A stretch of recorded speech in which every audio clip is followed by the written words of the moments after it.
Welcome back mga kabayan. Nagbabalik po muli ang inyong lingkod upang magbigay sa inyo ng mga bago at nagbabagang mga balita. Naku po, wala nang takas itong virus ng Senado na si Riza Hontivirus. Bulgar na ang kanyang mga kahindik-hindik na kanyang mga plano. Ito nga ay nakuha sa audio recording ni pastor ng Church of God na si Apollo Kibuloy kung saan umano na-record ang pinagsasabi ni Hontivirus at ang mga masasama niyang umanong mga plano. Kuting ng Norte, idinadawit nila na siya daw umano ang may pakana na maglagay daw umano ng recording device si Kibuloy upang protektahan at kung sakaling may korte ang kanyang hearing ay maroon siyang panlaban sa mga taong nag-aakusa sa kanya. Siya din na ba ang nag-utos na magdala ng baril si Kibuloy? Para nga sa buong impormasyon, panuorin na ang buong video at kung bago ka pa lamang sa aking channel, huwag kakalimutang mag-subscribe, pindutin ang notification bell at piliin ang all upang laging maging updated sa mga bago at nagbabagang mga balita.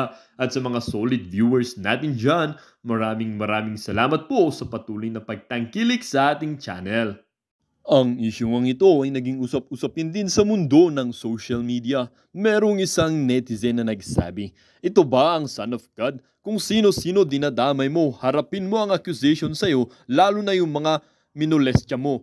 Sa tingin mo, lalantad ang mga taong ito sa pamumolestya mo? Huwag mo nang idamay ang Panginoon. Harapin mo ang taong pinahirapan mo. Mga membro mo ang nagpahamak sa iyo dahil na rin sa kagagawan mo. Ngayon, kung Son of God ka nga talaga, kailangan mong danasin yung ginawa nila sa ating Panginoong Hesukristo. Kung natatakot kang maipako sa krus o makulong, hindi nga ikaw yung totoong Son of God.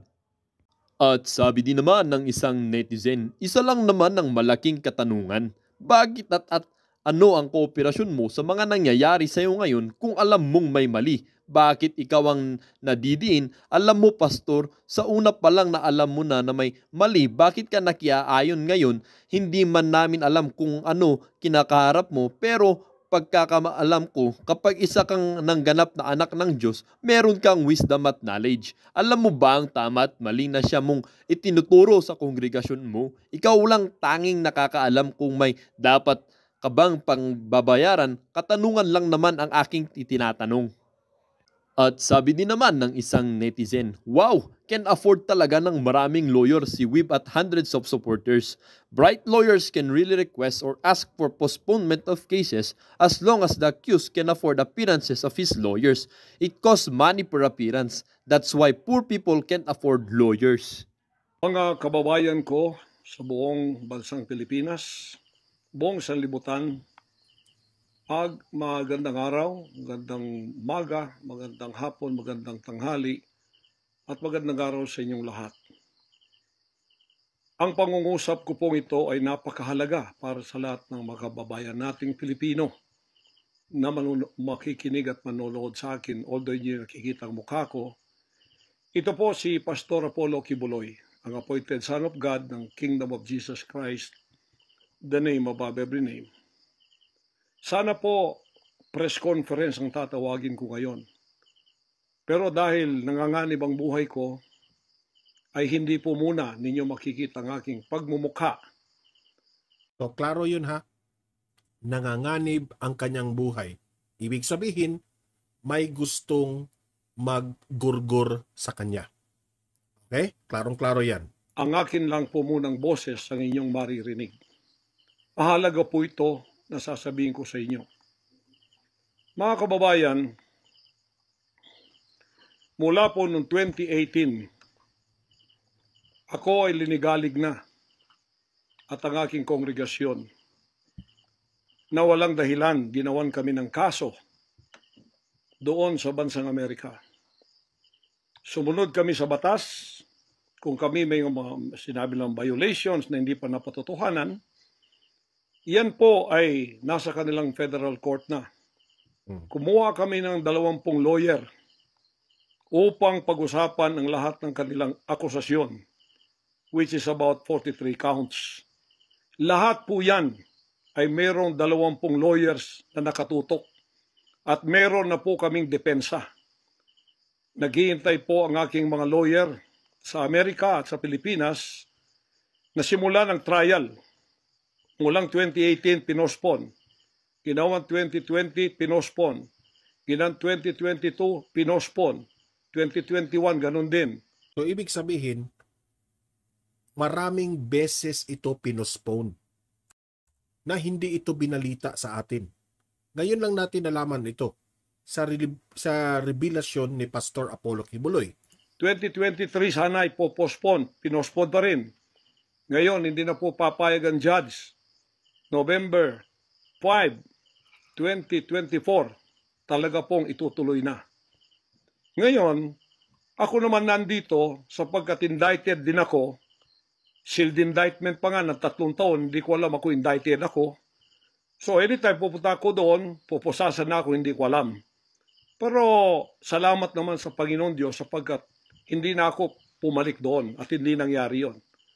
So dahil kasama ako sa kaso ng aking mga workers na mga 9 o 8 kami lahat, ako yung number 1 na principal.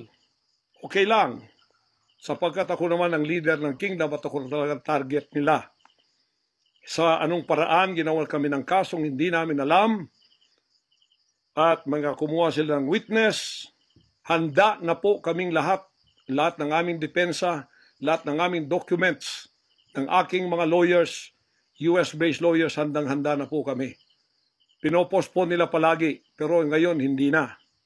Ngayon, ako dito sa Pilipinas, dahil nandito na ako nung dumating yung mga kasong yan, hindi ako lumaya sa Amerika, kundi dumating ako dito, wala pang kaso.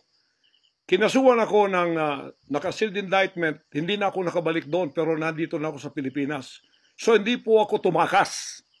Ngayon, dahil nandito ako, I will use my constitutional rights for extradition na siyang treaty ng ating bansa. Yan po ang iniintay ng mga lawyers ko dito sa Pilipinas at sa Amerika. Iniintay namin ang request ng US Embassy sa Department of Foreign Affairs, hindi po dumating. Sapagkat kung yan pag-uusapan, i-endorse doon sa Department of Justice, wala rin doon. Hinintay ito, clarify ito ni Pastor Apollo Kibuloy kung anong nangyari doon sa kanyang yung nangyari nga sa case niya sa labas. Okay? Bakit na-transfer ito sa Pilipinas ngayon? At bakit pinag-initan siya ngayon? Namin para pag-usapan ang extradition treaty kung paano gagawin. Handa din po ako sa kasong yan kung ako'y ma-extradite pagkatapos mapag-usapan at nakadaan na kami ng Court of Appeals, Court of First Instance at Supreme Court. Kung ilang taon yon, dapat magtiis din sila. Hindi dumating yon, hinihintay ko hanggang ngayon. Wala pong request na ganon. Ngayon, ito po ang mahalagang ibabalita ko sa inyo. Mula noong 2018 hanggang ngayon, hindi na po kami mapakali sa ating sariling bansa. Nawala po ang aming kalayaan sapagkat kami dito ay sinosurveillance. Sinosurveillance ako dito sa Pilipinas ng CIA at ng FBI. Sarili kong bansa, ako po ay nagtatago sapagkat liligwakin ako ng ganun-ganun na lang. Walang extradition process na gagawin. Dumating po sa aming kaalaman sa mga sandaling ito from reliable sources. Correct me if I am wrong, but these are reliable sources na dumating sa akin na ayaw na raw po nila ng extradition treaty. Ang kanila daw pong gagawin ng CIA, ng FBI, ng US Embassy at State Department, kasabwat ng ating gobyerno, ng Pangulong Marcos at ng First Lady at kung sino pa man ang nasa gobyerno, ako ay rendition ng kanilang gagawin. Ang rendition, ang ibig sabihin po, anumang oras pwede lang pasukin ang aking compound at ako ay kidnapin. It's not only rendition but also elimination. If it is possible, pwede nila akong i-assassinate. So, nandun po sa dalawang yun. Kidnapping or assassination. Killing talaga, murder. Yun po ang dumating na balita sa akin ngayon from reliable sources. Kaya, mulang 2018, alam na po namin na may gagawin sila. Hindi lang namin alam kung paano sapagkat ang iniintay namin ay extradition sapagkat yun ang treaty natin. Ngayon, ito pong gagawin nila dahil hindi na sila dadaan doon ay illegal. Kidnapping or elimination or assassination. Di po ba sa atang sariling bansa, ang aking constitutional rights nawala na? Sapagkat ako po ay binigay na sa kamay ng mga banyagang ito ng ating sariling gobyerno ni Pangulong Marcos at ni First Lady Araneta Marcos. Huwag kayong magkaila. So nabanggit na niya ha. Si PBBM at si First Lady Liza Araneta Marcos nabanggit. So ibig mo bang sabihin, Pastor Apollo Kibuloy, sa mga pangyayari ngayon, sa mga akusasyon ngayon sa inyo, are you trying to say na may kinalaman ang administrasyon na ito? May kinalaman si PBBM, First Lady Liza Araneta Marcos, at si Martin Romualdez? Yan ang malaking tanong. Ngayon lang ito, because akala namin na itong hearing ngayon sa Senado ay kalaban mo lang ang mga dilawan dito. Kasi pinangunahan ito ni Riza Hontiveros. So, itong pag-alis nila sa SMNI, itong pag-question sa kanila, pag-investigate sa kanila, itong SMNI, pati ikaw, may kaugnayan dito ang Kongreso? May kaugnayan dito si Martin Romualdez? Si Liza Araneta Marcos? Yan ba ang ibig mong sabihin dito? Okay? Let's continue. Kung totoo itong sinasabi ko, ang kininyo, kung hindi, i-correct ninyo ako. Sapagkat ang buhay ko ngayon ay nanganganib. Kahit mukha ko, hindi ko pwedeng ipakita sa inyo. Sapagkat ako ay binigay na ninyo sa kamay ng mga Amerikano. At gagawin nila ang gusto lang gawin sa akin, sa aking sariling bansa. Ang aking 11 compounds, araw-gabi, sinosurveillan ng drone. Hindi po kami makatulog, hindi kami mapakali. Baka yung ginawa nila sa amin noong 2020 doon sa Amerika, na bigla kaming pinasok, pinaggigibang pintuan, pinaggigiba ang lahat ng aming pamamahay sa loob, linigwak lahat, ay gagawin nila dito sa aming bansang Pilipinas sa aking mga compound. Saan man po ako naroroon, nandoon sila nakasurveillance sa akin at naghihintay na lang ng tamang pagkakataon upang ako ay kidnapin o kaya patayin o kaya i-assassinate na ganun-ganun na lang para mawala ako dito sa mundong ito. Na kanilang bakit ako naging hadlang, hindi ko alam. Hindi lang po yun mga kababayan, kundi ang aking leaders lahat kasama na sa elimination. Ito po ang aking Board of Administrators, senior leaders, lahat po sila ay pwede na rin nilang patayin lahat. At pagkatapos hindi namin alam kung anong plano nila sa buong properties namin sa Kingdom Nation. Kahit bakit ganito sila kagalit at bakit ganito ang kanilang treatment sa akin na isang appointed son. Okay.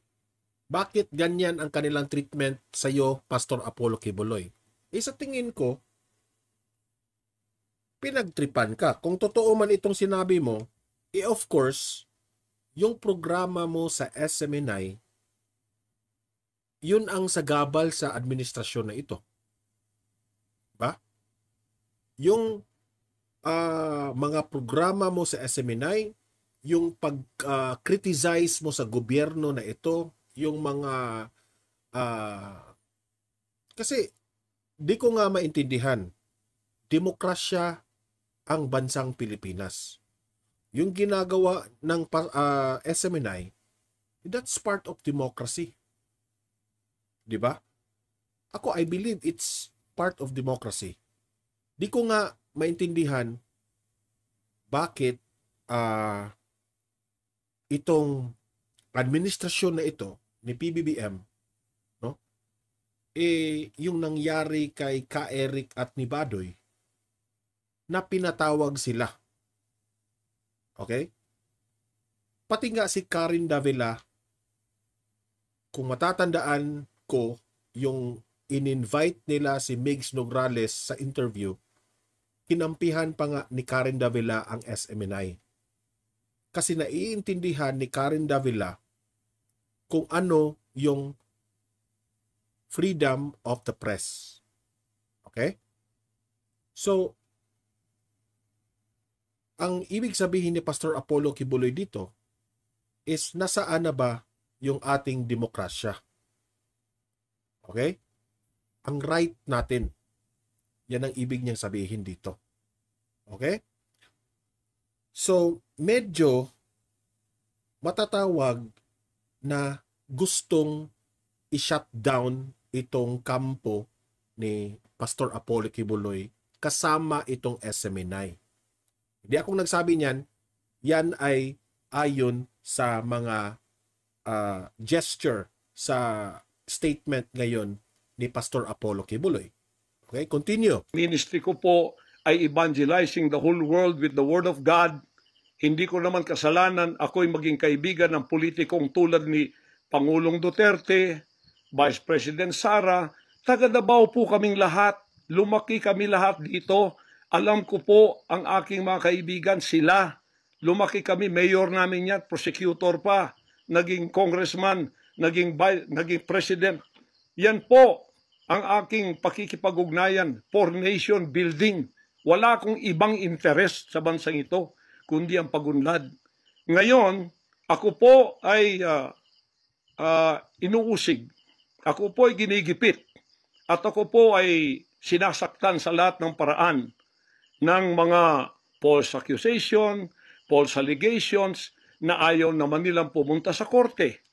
At pagkatapos, ayaw din nilang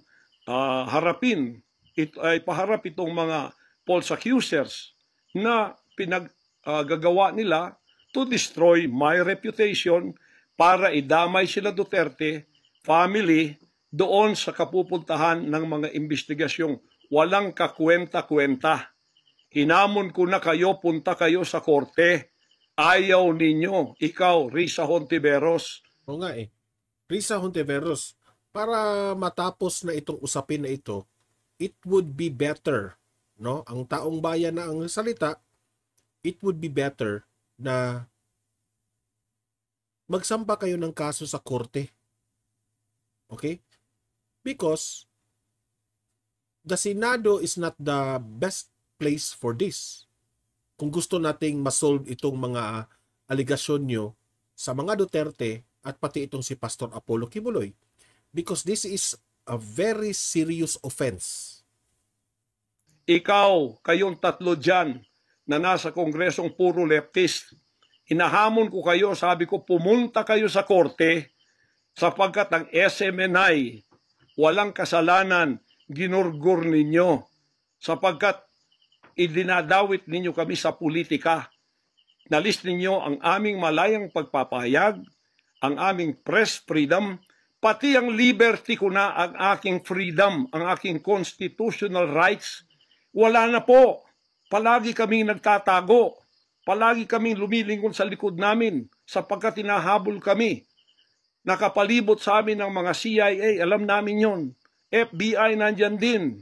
Pinag-usapan na ito dyan sa State Department. At ang reliable sources dumating sa akin. Ang ulo ko po ngayon, may patong na $2 million or 100 million pesos ang ipinatong sa ulo ko. Baka yan ay madagdagan pa kung may maunang makapatay sa akin. Ano ang nangyayari sa bansa natin? Ngayon, mga kababayan, ay meron pa pong gagawin daw sila sapagkat meron na daw silang search warrant. Pagkatapos daw, isi-search ang aming lahat ng compound.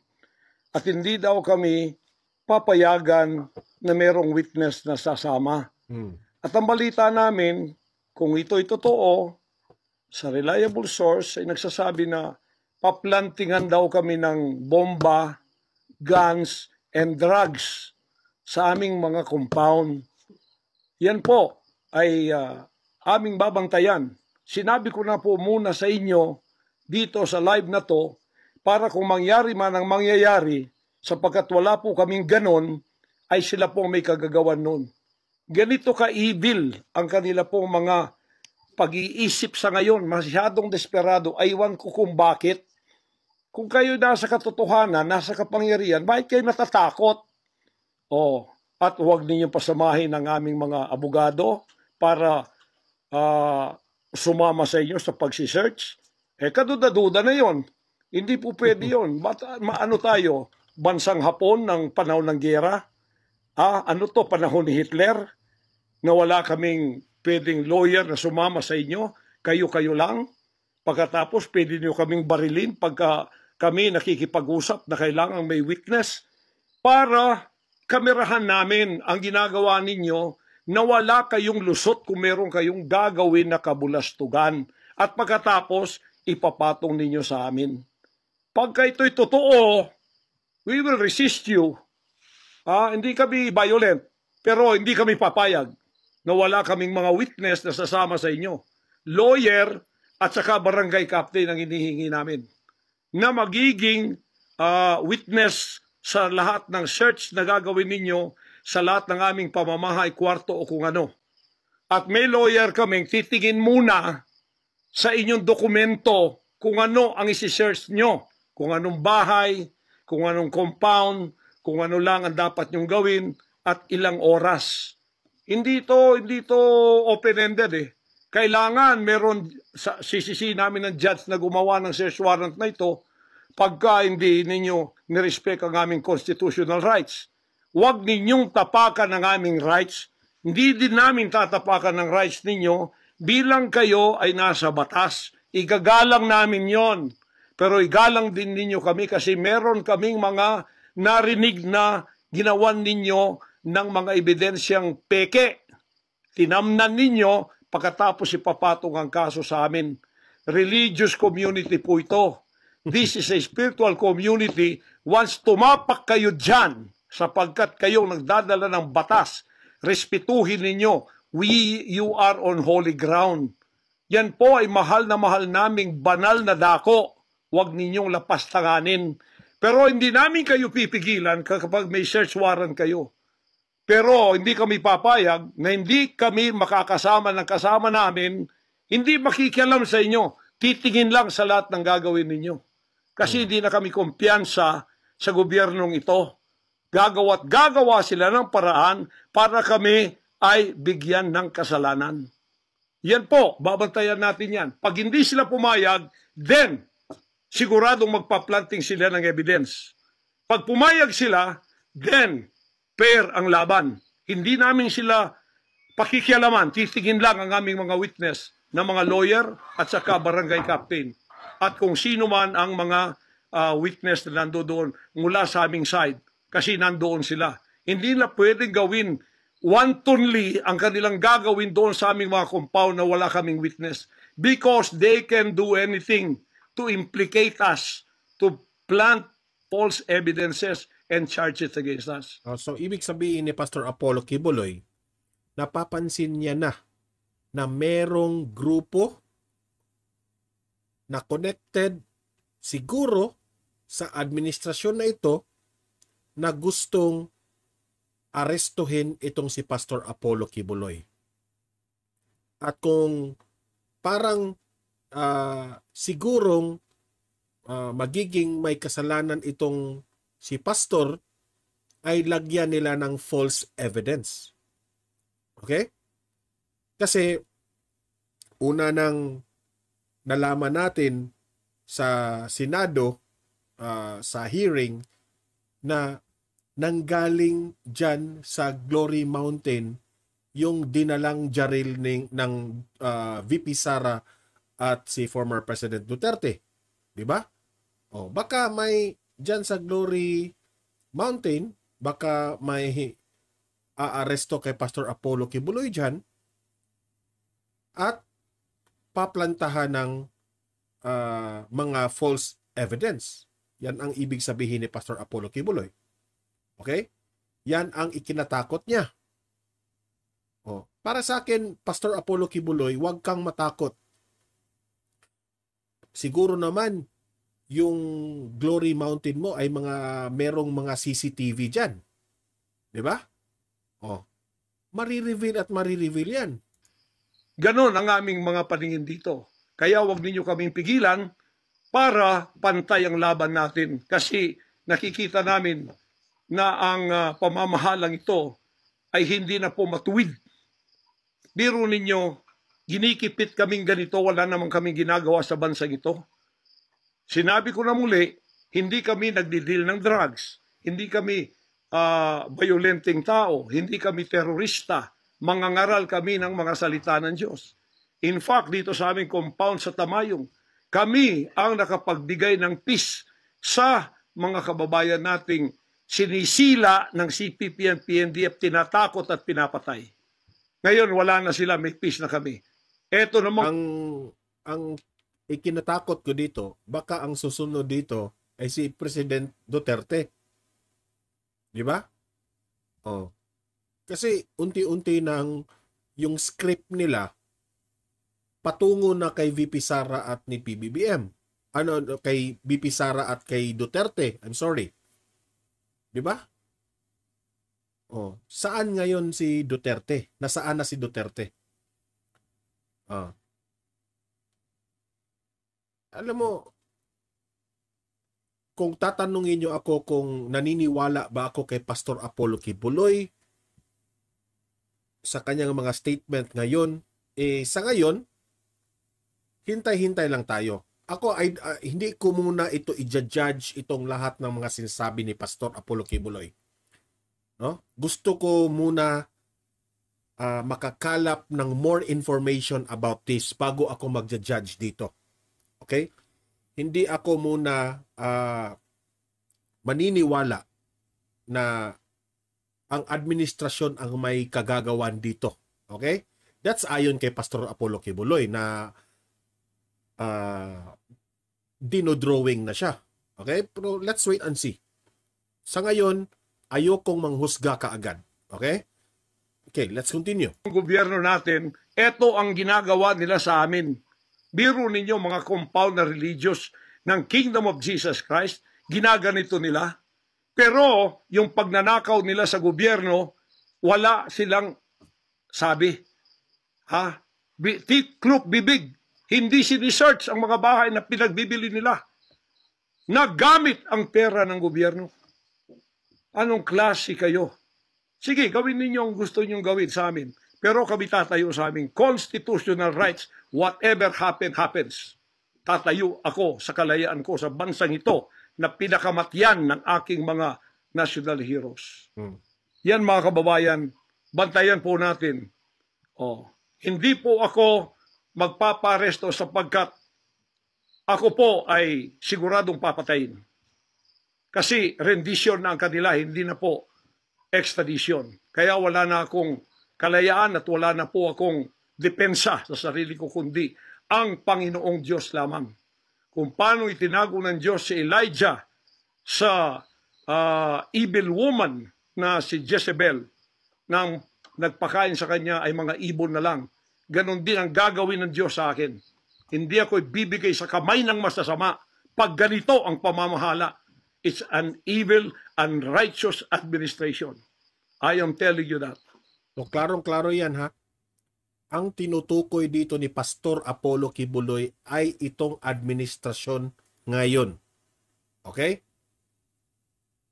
He believes na ang may kagagawan dito ngayon ay yung administrasyon ni PBBM. Ngayon ako naman, kung tatanungin nyo ako, as of now, kakalap muna ako ng impormasyon bago ako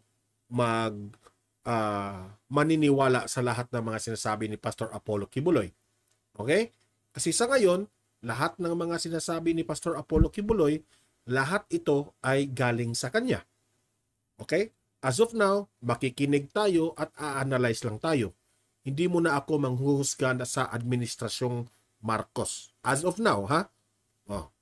Kasi dito sa channel natin, sisiguruduhin natin na tama at hindi yung kakampihan natin nasa tama. Talagang merong ebidensya. Okay? As of now, let's wait and see kung ano ang mga galaw ng administrasyon tungkol kay Pastor Apollo Kibuloy. Bantayan natin to, mga kababayan ko. 73 years na po ako. Magse-74 years na ako dito. Lahat ng administrasyon na daanan ko na.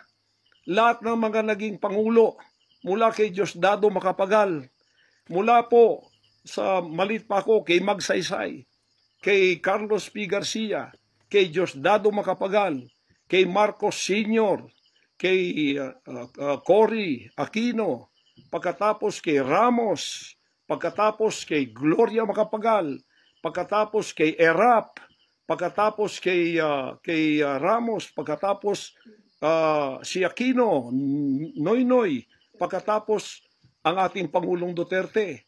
Wala po kaming nadaanan ganito na ginigipit kami sa aming sariling bansa ng mga dayuhan na kasabwat ang ating pamahalaan na aking sinuportahan pa naman noong nakaraang eleksyon.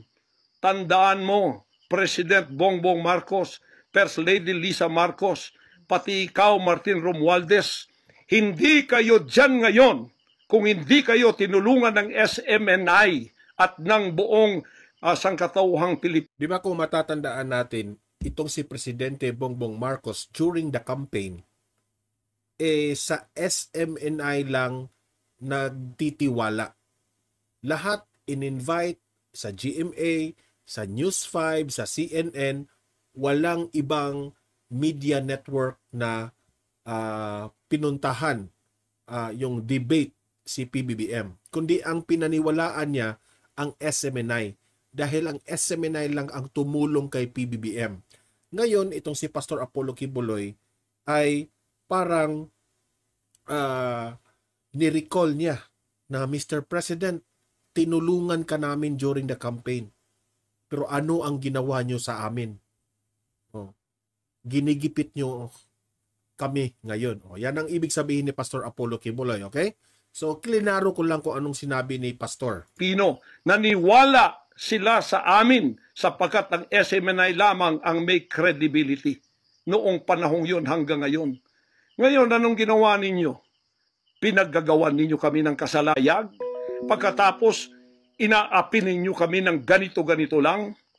Ang aming pong tolerance, it has come to the rim. Our tolerance has been to the roofs already. Alam ninyo, hindi na po biro itong nangyayari sa bansang ito. Kung pababayaan po natin ang ganitong mangyayari na ang mga dayuhang tulad ng Amerikano, CIA, FBI, State Department, US Embassy, gigipitin tayo with the connivance of our own President and First Lady and other members of the Congress. Kung pababayaan natin ito, nangyayari sa isang Pilipinong tulad ko na gumagawa ng kabutihan, trying our very best para makatulong kami, humanitarian, Children's Joy Foundation, dinemonize kami, kinriminalize kami. Biro niyo ginagawa niyo dangerous criminal organization, ang Kingdom of Jesus Christ. Buong sanlibutan, ang akin pong 38 years na munga ng mga 6 hanggang 7 milyong kaluluwa na niwala sa katwiran at nagbago ang buhay. Ngayon, ganaganito niyo ako ng dahil sa inyong politika na ang aking itinataas naman ay mga leader na tama tulad ni Duterte. Kasalanan ko ba yun na maniwala ako sa isang leader na matuwid at akin siyang itaas? Pagkatapos ganito kayo kadesperado para ako'y patayin at ang lahat ng aking mga senior leaders papatayin din hanggang yung mga leaders na pwede pang pagkatiwalaan papatayin ninyo. And then you take over all of our properties and compound.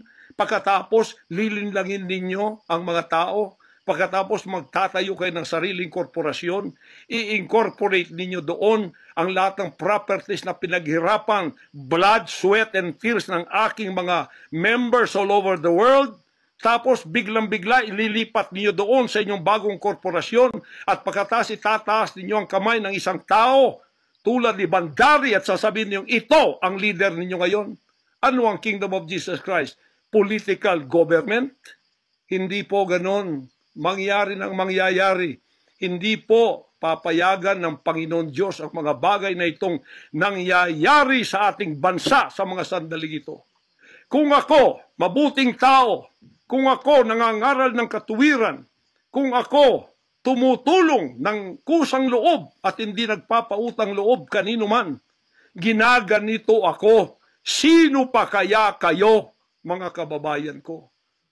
Bumukas na po ang mata natin. Magkaisa na tayo at alisin ang evil administration na ito na siyang ginagamit ng masamang espiritu upang ang kadiliman ay bumalot sa buong bansang Pilipinas. Alam ko, mahal ninyo ang Pilipinas, mga Pilipino. Naghihintay lang tayo ng tamang pagkakataon. Meron pa bang ibang pagkakataon? Tingnan niyo nangyayari sa Kongreso. Tingnan ninyong korupsyon. Tingnan. Alam nyo, I can really feel the frustration of Pastor Apollo Kibuloy sa administrasyon na ito. Okay? I can really feel na very frustrated siya. Yung droga, mismong ating presidente, mismong kanyang pamilya, inakusahang druggists, inakusahang mga drug addicts, wala tayong ginagawa. Mismong Pangulong Duterte na nagsabi niyan.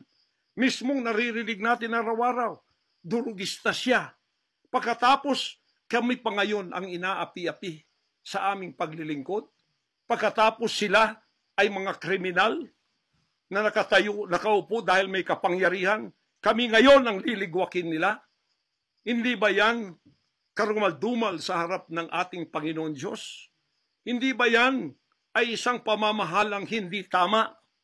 Si Nebukadnezar, pinakain ng damot, ginawa siyang hayop. Ang kanyang anak si Belshazzar, nakakita ng handwriting on the wall. Pagkatapos, inalis ang kaharian sa kanya at ibinigay kung sino ang magiging matuwid na haharap sa Panginoon Diyos. Anong tingin ninyo sa akin bilang pastor? Dinemonize. Ang reputasyon ko pinagsisira. Ngayon, hindi na ako buhay. I am a living dead. Kung walang Panginoon Diyos sa akin, pinatay na ako sapagkat lahat ng gadgets nasa sa kanila.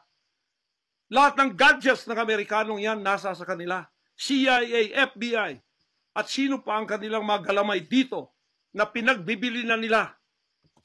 Ako, hindi ako drug lord. Ni minsan hindi ako nakatikim ng droga. Mulang-mula pa, inialay na ako ng aking ama na maging isang ministro ng banal na kasulatan. Hanggang ako'y lumaki, hanggang ako'y naging 74 years old, hindi ko po na-enjoy ang aking kabataan sapagkat hindi ako nagliwaliw. Ako po'y nangaral. 50 years na akong nangangaral. 38 years in the kingdom ministry. Ni isang sigarilyo hindi tumama sa bibig ko. Ni maliit na bisyo hindi ko pinasok. Ako po ay hindi nag-asawa. Ngayon inaakusahan ako ng napakaraming babae. Ito po ang kasalanan ko. Pinayaman ako ng Panginoon Diyos, akala nila sa akin. Single ako, kaya pinag-aagawan ako. Pagkatapos na ako'y maghihindi, mapapahiya, ibabaliktad nila sa akin. Yan ang tinatawag kong Potiphar's wife syndrome.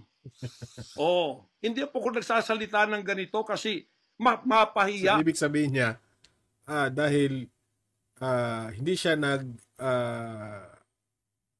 he's not married. So maraming babaeng nagkagusto sa kanya.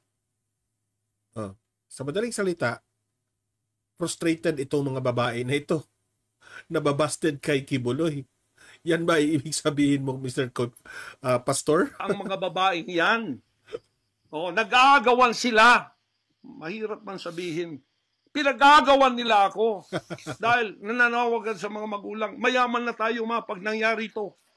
Sabi ko, hindi mangyayari yan kasi dedicated ako eh.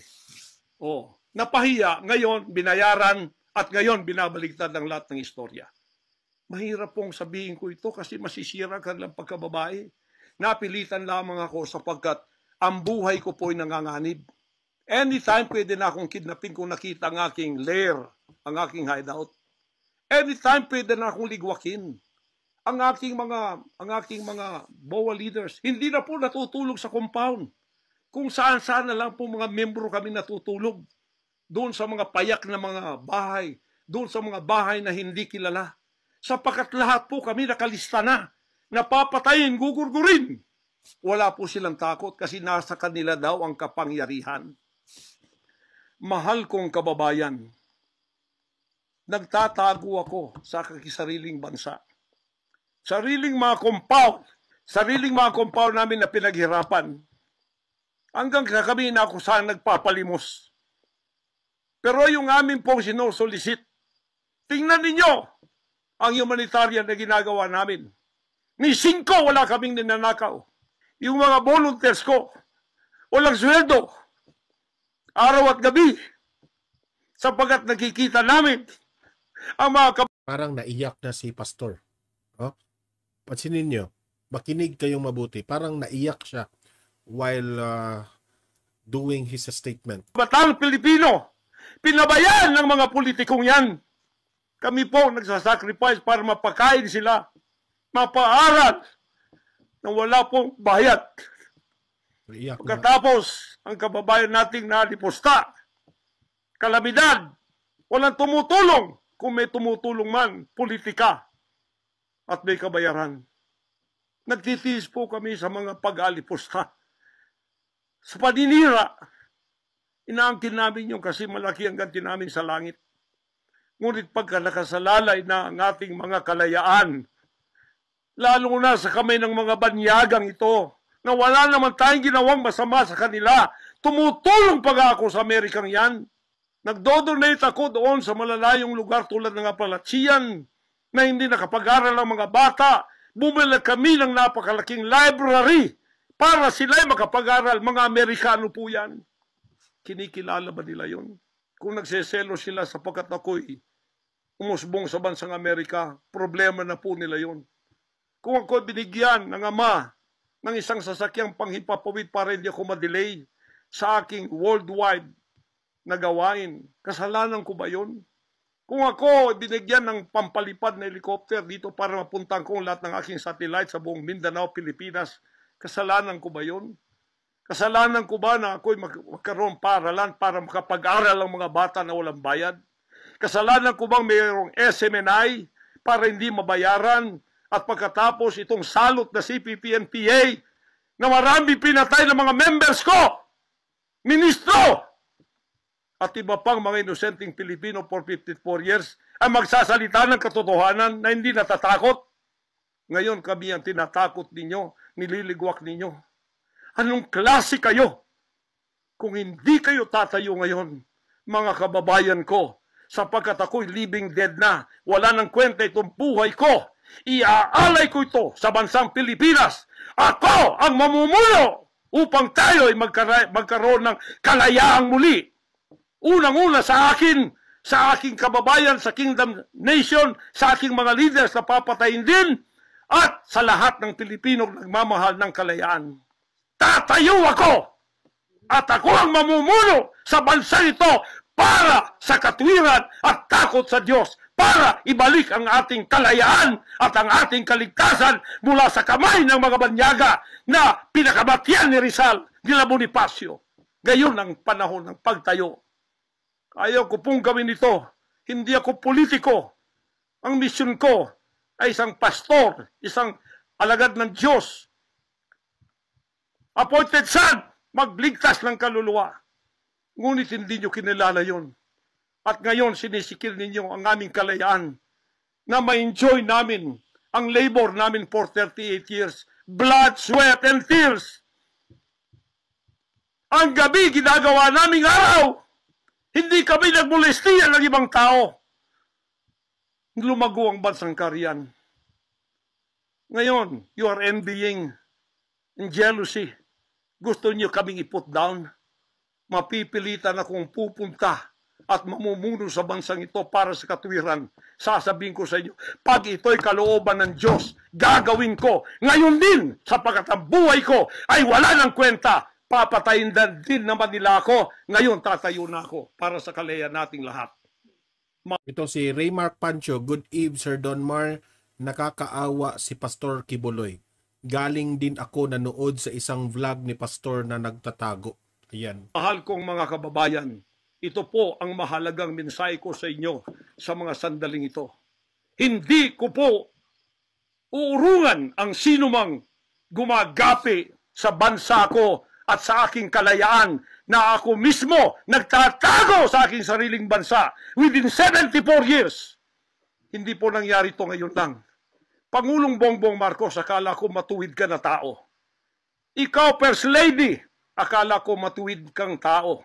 Totoo ba yung ginagawa ninyo riyan na meron kayong mga sex orgies at meron kayong mga drug session na nagliligwak kayo ng drug, sumisingot kayo ng drug habang nagsesex orgies kayo? Totoo ba ito?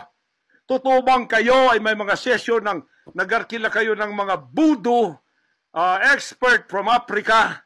Pagkatapos mga Grabe ito na allegation, guys. Oh. Grabe ito. mga witchcraft sa India at ang inyong session Martis at pagkatapos Biyernes dyan sa Malacanang upang inyong aswagin i-witchcraft ako, Vice President Sara at Pangulong Digong at ang lahat ng tutol sa inyong paglilingkod. Biro ninyo, naging demons na kayo, nag-devil worship na kayo kung totoo man ito. Nag-devil worship na kayo kung totoo man ito. Para lang kayo ay manatili sa kapangyarihan. Para lang kayo ay humawak. So, ibig sabihin, narinig lang ito ni Pastor Apollo Kibuloy. Grabe yun, ha? Oh, kasi sabi niya, kung totoo man ito. So, hindi pa sure kung yan ay totoo ito, ha? Yung bagong mga sinabi dito. Mahirap man itong banggitin sa YouTube pero nabanggit na niya. Oh. Mahirapang magka-monetize itong video na ito dahil nga dito sa Hindi ibig sabihin na maniniwala ako kaagad kay pastor, ha? Oh. Hindi muna ako maniniwala as of now. Kasi lahat ito ay salita lamang. Wala pa tayong ebidensya dito. Alam nyo naman dito sa aking channel, evidence-based po tayo. Okay? Pero matindi yung mga sinasabi niya. Ng aming pera, hindi ninyo pinaghirapan. Kami po ay nagbibigay ng taxes. Lahat ng aking kingdom materials from China, may taxes lahat yan. Milyon-milyon ang aming binabayad. Ngayon, ginagawa pa ninyo sa amin ito? Matuwid ba kayo? President Bongbong Marcos, Lisa Marcos, makinig kayo. Totoo ba na gumawa kayo ng aksyon kasama ng FBI na ako ay nyo nang ipaligwak at binigay sa kanilang kamay? Kaya't sila'y gumagawa ng ganito with impunity sa aking sariling bansa. Kung ganyan ang ginawa ninyo, I will not honor you. I will not respect you because you did not honor me and you did not respect me. You are no longer worthy to be our trusted leader. Mabuti pa hanggang maaga pa, Bongbong Marcos, Lisa Marcos, Martin Romualdez, bumaba na kayo sa posisyon. Mag-resign na kayo sapagkat hindi hihinto ang tinig na ito habang naririyan pa kayo. Okay. Klarong-klaro yun ang sinabi ni Pastor, ha? PBBM, Liza Araneta Marcos, Martin Romualdez, bumaba na kayo, mag-resign na kayo. Yan, galing yan, ang statement na yan kay Pastor Apollo Kibuloy. Okay? I do not respect you because you did not honor me. Okay? Galing yan kay Pastor Apollo Kibuloy. Mga kababayan, tatayo ako sapagkat patay naman lang din ako. Tatayo ako hanggang buhay pa, hanggang may hininga pa ako para sa natitirang buhay ko ay magkaroon naman tayo ng boses at magkaroon ng kahit munting kalayaan na lang mula sa mga banyaga na kasabwat ang mga makapiling Pilipinong ito na itinayo natin sa kapangyarihan, akala natin ay maasahan natin sila. Mga demonyo pala. Sorry to say that, but that is the truth. If that is not the truth, then tell me. And you cannot judge me. You cannot condemn me. I am dead already. I am a living dead in your book. CIA, FBI, State Department, USA. Gawin ninyong gusto ninyo. Ngayon na nakapagsalita na ako, lalantad na ako. Hindi na ako natatakot. Ako ay handa sa glorification. Kung ang glorification ko ay mangyayari maging glorified body ako, hindi ko tatablan ng bala. O kaya, tatablan pa ako sapagkat hindi pa nangyari yun. Handa na akong humarap sa mga bala ninyo. Basta't ito ay nasabi ko na sa social media. Huwag ninyong ligwakin ito para sa bansang Pilipinas ito. Mahal ko po kayong lahat. Pagpalain natin ang ating bansang Pilipinas. Pagpalain tayo ng ating buting Diyos. Pagpalain at ipigay natin ang lahat ng kapangyarihan sa Kanya. At tandaan ninyo ito. Hindi mananaig ang kadiliman sa bansang ito habang may boses na ganito. Sumunod po kayong lahat at tayo ay magkaisa ngayon para itaas ang bandila ng kalayaan ng ating bansang ibinigay ni Rizal ang kanyang dugo. Ibinigay ng ating mga heroes ang kanyang dugo. Ngayon, itong mga slaves na to ay hawak ang liig nila ng mga banyaga at tayo ay ipinagbili na sa kanila. Hindi ako papayag hanggang ako'y may buhay at hilinga. Total, patay naman din ako sa inyong libro. Okay na ako sa buhay ko. Masaya na ako. Meron na akong accomplishment. Handang-handa naman ako pumunta ng langit noon pa. 50 years ago, I was ready to go to heaven because I have been there thousands of times and I saw my mansion there.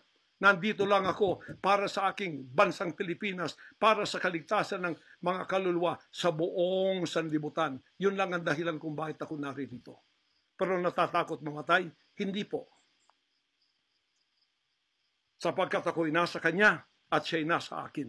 Ano man ang mangyayari sa akin tulad ng aking amang si Jesus Christ, ipinako sa krus, ay handa po akong mag-alay ng aking buhay sa isang worthy cause na sinasabi ko dito.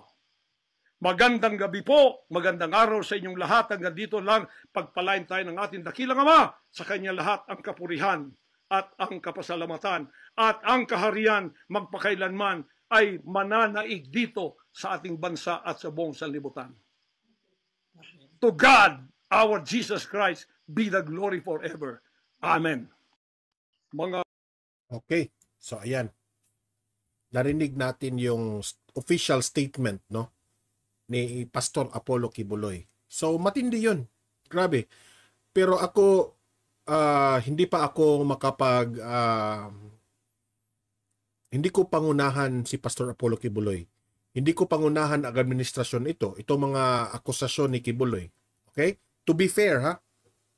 Lahat dito sa Don Mar TV fair tayo. Okay? Maraming nabanggit si Pastor Apollo Kibuloy.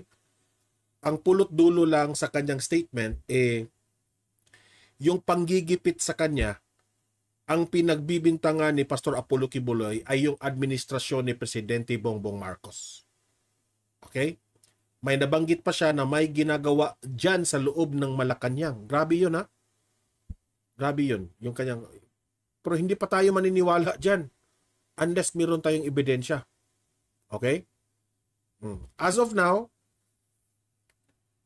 yung masasabi natin, kung may reklamo sila kay Pastor Apollo Kibuloy, sa korte na sila dapat magreklamo. Di ba? Di ba kaya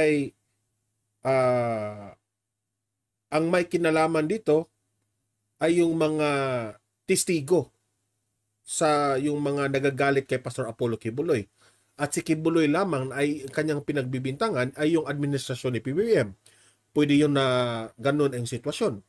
Pwede rin na ang sitwasyon na ito ay pwede rin dinidiktahan ito ni PBBM, Liza Araneta Marcos at Martin Romualdez.